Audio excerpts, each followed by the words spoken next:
सब देखने और सुनने वालों को मोहब्बत भरा सलाम। चलेंगे मानचेस्टर जवेद इकबाल चीमा साहब हमारे साथ। अस्सलाम वालेकुम चीमा साहब। जी वालेकुम सलाम रहमतुल्लाह बरकातहू जनाब मुबारक साहब। चीमा साहब, पीटीआई पे जनाब पाबंदी लगने का प्रोग्राम बन चुका है और पार्लियामेंट से ये कवानीन पास करवाए जाएंगे और उस पर काम हो रहा है, आप क्या कहते हैं?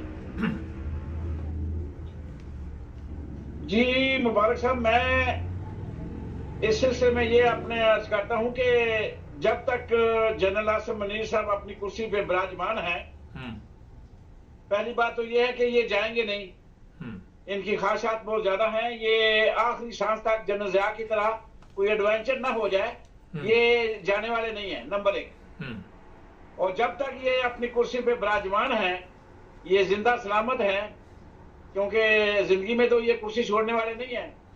उस वक्त तक तहरीक इंसाफ और इमरान खान सोचे भी ना कोई सियासत इनकी ना होने देगा और ना इमरान खान को बाहर निकालेगा, बल्कि ये तो कोई ना कोई ऐसा ढूंढेगा तरीका जिससे इमरान खान को जो है ना मुकम्मल तौर पे खत्म किया जा सके और रस्ते से हटा दिया जाए मुकम्मल तौर पे।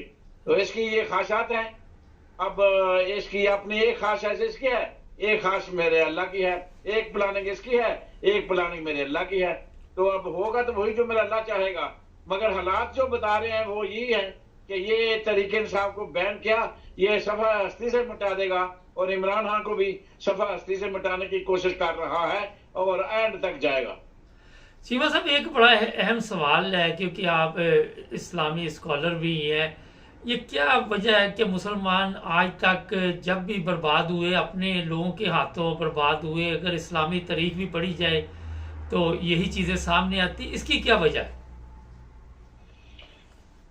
इसकी वजह दो तीन है, मगर सबसे बड़ी वजह यही है कि जब हम अल्लाह और अल्लाह के नबी के अहकामात से दूर होते जाएंगे, जितना दूर होते जाएंगे सबसे ज्यादा बर्बादी मुसलमानों के हिस्से में आएगी। क्योंकि उसके दो तीन पहलू थे। पहले नंबर पे था माँ बाप, दूसरे नंबर पे थे उस्तादा, तीसरे नंबर पे थे उलमा। तो उलमा का भी फुकदान है, उस्तादा भी जान छोड़ गया, खत्म हो गए, और माँ बाप ने घर में जो मोबाइल आ गए उसमें खेलना शुरू कर दिया। तो ये मिला नहीं, कहीं से भी बच्चे को वो शऊर नहीं मिला, ना सीरत नबी पढ़ी।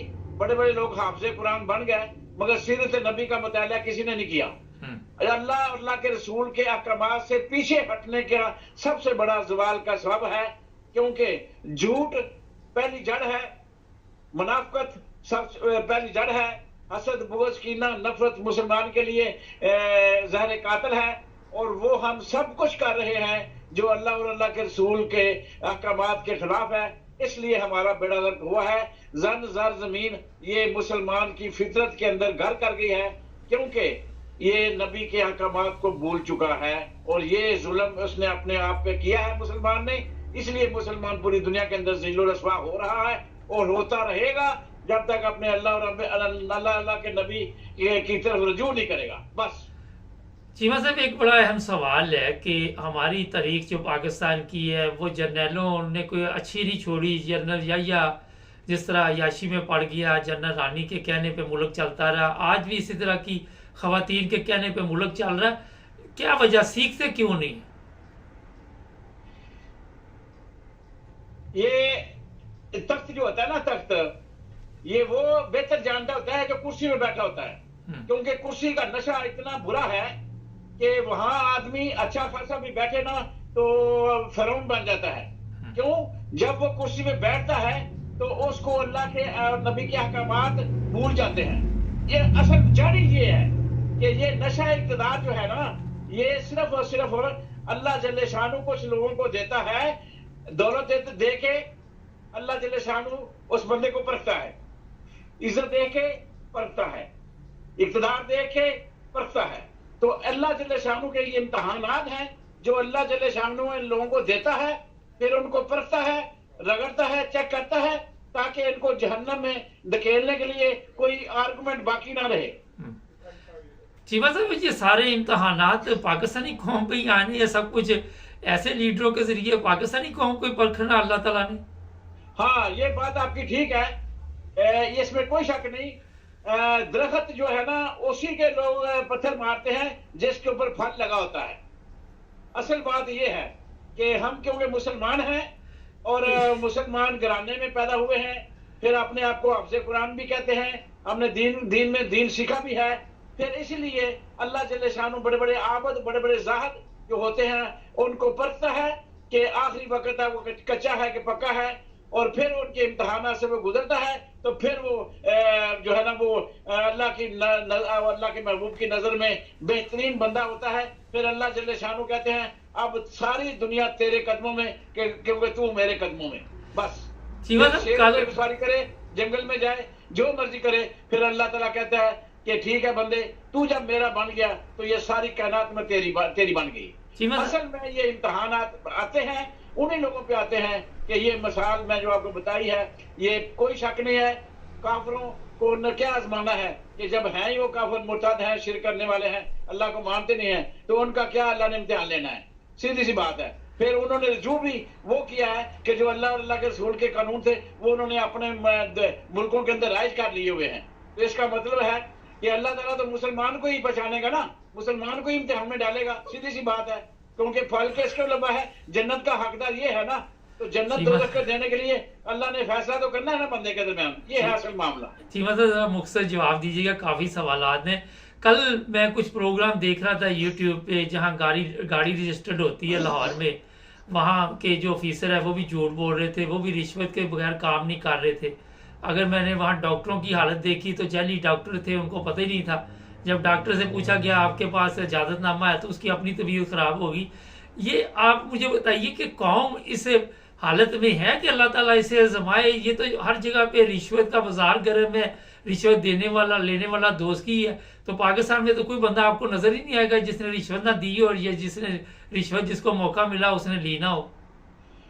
पाकिस्तान दुनिया पे वाहिद शख्स है, इससे बड़ी बगैरत कौम दुनिया में शायद ही कोई हो। और डॉक्टर इसरार अहमद ने आज से चंद साल पहले कह दिया था कि दुनिया की सबसे मुनाफिक कौम जो है वो पाकिस्तानी कौम है। ये मैं नहीं कह रहा, ये डॉक्टर इसरार अहमद के जो है ना बयानात सुन लें, आपको पता चल जाएगा। तो सूरत हाल ये है कि पाकिस्तान एक ऐसी धरती है जो इस्लाम के नाम पे बना था, और ये लोग झूठ बोलते हैं अल्लाह और अल्लाह के रसूल के साथ, और अल्लाह को भी दगा देते हैं और अल्लाह के नबी को भी दगा देते हैं। ये झूठे आशिक हैं, ये कहते आशिक रसूल हैं और मिलावट करते हैं, कहते आशिक रसूल हैं, झूठ बोलते हैं, कहते आशिक रसूल हैं, मुनाफिकत करते हैं, कहते आशिक रसूल हैं, जुल्म करते हैं। ये हर वो काम करते हैं जो एक लफ्ज में खत्म करता हूं कि दुनिया के अंदर जितने नबी आए 1,24,000 पैगंबर, उन कौमों के अंदर एक एक बुराई थी।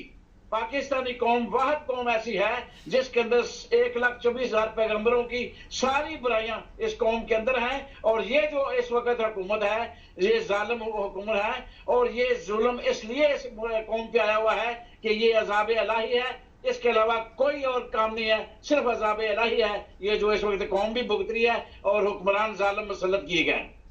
सीमा साहब, गद्दार अगर लफ्ज इस्तेमाल आजकल लोग करते हैं तो इस्लामी तारीख भी गद्दारों से बड़ी पड़ी है। मैं ये इसलिए सवाल कर रहा हूँ कि ये पीटीआई में भी तो गद्दार ही थे ना जो इमरान खान को ले बैठे। पहले भी गद्दार थे, आज भी हैं। मैं सीधा नाम लेता हूँ, हामिद खान जैसे ऐसे लोग हैं जो काजी फाइज ईसा के दोस्त हैं, और खुल के काजी फाइज हर केस जो है ना काजी फाइज सा सुन रहा है, हालांकि वो मिसकंडक्ट का जिम्मेदार हो चुका है, मिसकंडक्ट का इकरार कर चुका है, वो एम्बेसी में खत भी लिख चुका है। इसलिए उसका इस तरीके इंसाफ के फैसले करना, इमरान खान के केस सुनना सरासर अखलाकी तौर पे भी कानूनी तौर पे सही नहीं है। मगर हामिद खान जैसे लोग ऐसे हैं, बल्कि गोर भी ऐसा ही है कि वो कानून ये वकील जो है ना आइन और कानून को बड़ा आगे रखते हैं, और जिस वक्त तक ये आइन और कानून को आगे रखेंगे कोई तहरीक कामयाब नहीं हो सकती और कोई मुल्क की तब्दीली नहीं आएगी, इमरान खान रहा नहीं होगा। बहुत शुक्रिया चीमा साहब। ये बात आखिरी मैं बता दूं एक वो आखिरी, जी सुन रहे जी आखिरी बात, जल्दी। इनकलाब इस तरह नहीं आते, तहरीकें इजाजत लेकर दर से नहीं करती। जिस दिन इजाजत ली के बगैर आवाम निकलेगी सर उस दिन मसला हल होगा। इजाजत लेके जलसे नहीं होते, ना इजाजत लेके जलसे करने से हुकूमतें तब्दील होती हैं। बहुत शुक्रिया।